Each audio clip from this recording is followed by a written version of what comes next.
Welcome back students. So in this lecture we are going to learn about mode. Mode जो है वो most typical value है एक series के अंदर या फिर मोस्ट प्रिडोमिनेंट वैल्यू है या फिर मोस्ट फैशनेबल वैल्यू है। मोड का अगर एक इजी लेमन टर्म में आप पूछते हो कि मोड क्या होता है तो a number that occurs maximum time is known as mode. So say for an example, if there is a series 1 2 3 3 3 4 5 6 6 6 6 7 7 8, तो यहाँ पे जो सबसे ज्यादा बार नंबर आया है वो है 6। तो the number that occurs maximum times in the series is known as mode. तो यहाँ पर मोड क्या हो जाएगा? 6। सिमिलरली अगर आपको कुछ और चीजें याद रखनी है मोड के बारे में, तो मोड जो है वो फ्रेंच वर्ड लामोड से आया हुआ है और मोड जो हम डिनोट करते हैं एम ओ से। ठीक है, so this are some important aspect of mode. उसके अलावा अगर मोड का प्रैक्टिकल यूज पूछे तो मान लो कि यही एग्जांपल के अंदर साइज 6 जो है शूज का वो सबसे ज्यादा सेल हो रहा है, तो एक मैन्युफैक्चरर जो है वो साइज 6 ऑफ शूज को वो ज्यादा लाएगा। तो a manufacturer would like to know the size of shoes that has maximum demand or style of the shirt that is more frequently demanded. Now, how to calculate mode? We will see that. So now, first is your ungrouped data. First is your ungrouped data. 1 2 3 4 4 5. So your 4 occurs maximum time. Correct. So the mode is 4. In case of grouped data, where you have x and frequency, यहाँ पर 10 जो है वो 2 times आया है, मतलब आपको पता रहेगा हम पहले करते थे 10 2 बार आया है तो 10 10, फिर 20 जो है वो 8 बार आया है तो 20 20 20 20, 30 20 टाइम्स, 40 10 टाइम्स, 55 टाइम्स। सो 30 जो है वो मैक्सिमम टाइम्स आया है, उसका फ्रीक्वेंसी सबसे ज्यादा है 20, तो यहाँ पर मोड क्या हो जाएगा?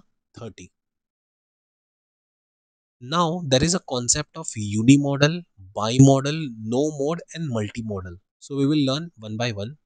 So say for an example, if there is a series 1 2 3 4 5 6, अभी ये सीरीज के अंदर तो एक भी मोड नहीं है, बिकॉज कोई भी नंबर जो है वो मैक्सिमम टाइम ऑकर नहीं हो रहा है, सारे नंबर एक ही बार ऑकर हो रहे हैं। या फिर ये वाला सीरीज देख लो 1 1 2 2 3 3 4 4। So in this series there is no mode. These are the examples of no mode series. Unimodal का मतलब होता है जैसे 1 1 2 2 2 3 4, यहाँ पर 2 जो है वो मैक्सिमम टाइम्स ऑकर हो रहा है, तो यहाँ पर जो मोड है that is your 2। So this is the unimodal data wherein you have only one mode. Uni का मतलब होता है वन मोड। बाई मॉडल का मतलब है मान लो एक सीरीज है 1 1 2 2 3 4, सो यहाँ पे 1 भी 2 बार ऑकर हो रहा है, 2 भी 2 बार ऑकर हो रहा है, so here there are 2 modes. So when you have 2 modes, those data we can termed those data or those series as bimodal data। Multi modal का मतलब क्या? मान लो यहाँ पे 1 1 2 2 3 1 1 2 2 3 3 4 5, so here there are more than 2 modes। So a series when there are more than 2 modes, it is known as multi-modal data। Now how to calculate mode in case of continuous series? तो continuous series में mode calculate करना बहुत easy है। This is the formula L plus f1 minus f0 upon 2 f1 minus f0 minus f2 into I। So we will see all the terms, don't worry। So this is an example। यहाँ पे सबसे पहले क्या करना है, हमको देखना है कि सबसे ज़्यादा फ्रीक्वेंसी कौन सा है। तो यहाँ पर सबसे ज़्यादा जो फ्रीक्वेंसी है, we will use the highlighter. Okay, so here the maximum frequency is 27। तो ये जो 27 है, ये जो this is the modal class, this is the modal class, this is known as modal class. Here we will write this is model class, model class, and this is known as F1। F1 इसके ऊपर का जो है उसको हम F0 बोलते हैं। This is pre modal, pre modal. और इसके नीचे का जो है that is F2. This is post modal. Post modal. So now we have F1 maximum जो है दैट इज योर F1, उसके ऊपर का F0, उसके नीचे का F2. तो ये 200 and 300, this is your model class. This is your model class 200 dash 300, and this is your lower limit L. You can also write this as L1, and this you can write as L2. So this is L is nothing but mode is equal to L1. This is your lower limit. So यहाँ पर अगर if we substitute the values over here, L1 is 200 plus F1 nothing but 27 minus F0 is 18 divided by 2 into F1. F1 is 27 minus F0 is nothing but 18 minus F2 is nothing but 20 into I is nothing but difference of class, that is 300 minus 200, that comes to 100. So after calculation you will get mode as 256.25. This is how we calculate mode in case of continuous series. Now how to calculate mode graphically? So to calculate mode graphically, we can use the same example.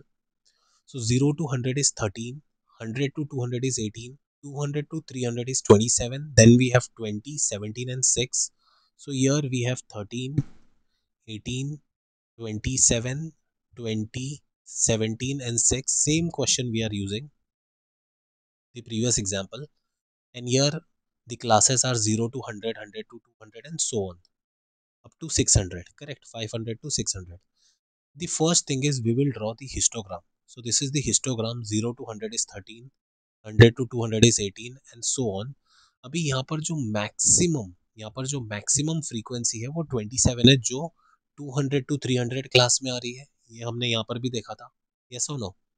यहाँ पे क्या करना है, यहाँ पर जो and है, इसका जो स्टार्ट है, ये यहाँ से एक लाइन आपको ड्रॉ करना है और इसके एंड से भी एक लाइन ड्रॉ करना है नीचे तक. और यहाँ पर ये जो दोनों इंटरसेक्ट हो रहा है, वहां से आपको एक परपेंडिकुलर लाइन ड्रॉ करना है. सो समवेयर यहाँ पर जो है दिस इज योर मोड. सो यहाँ पर भी मोड देखो हमारा 256 ही आ रहा है, जो हमने मैथमेटिकली कैलकुलेट करके भी कंप्यूट किया था. यस और no? So this is how you can compute the mode graphically by drawing the histogram. Now if we learn about the properties of mode, so mode is nothing but the most frequent value, most typical value, most predominant value, most fashionable value. And one thing you need to remember, mode is dependent, it is affected by change of origin and as well as change of scale. So if you add or subtract any values from each observation, mode is going to change. Similarly, if you multiply or divide each observation by some item, your mode is going to be changed.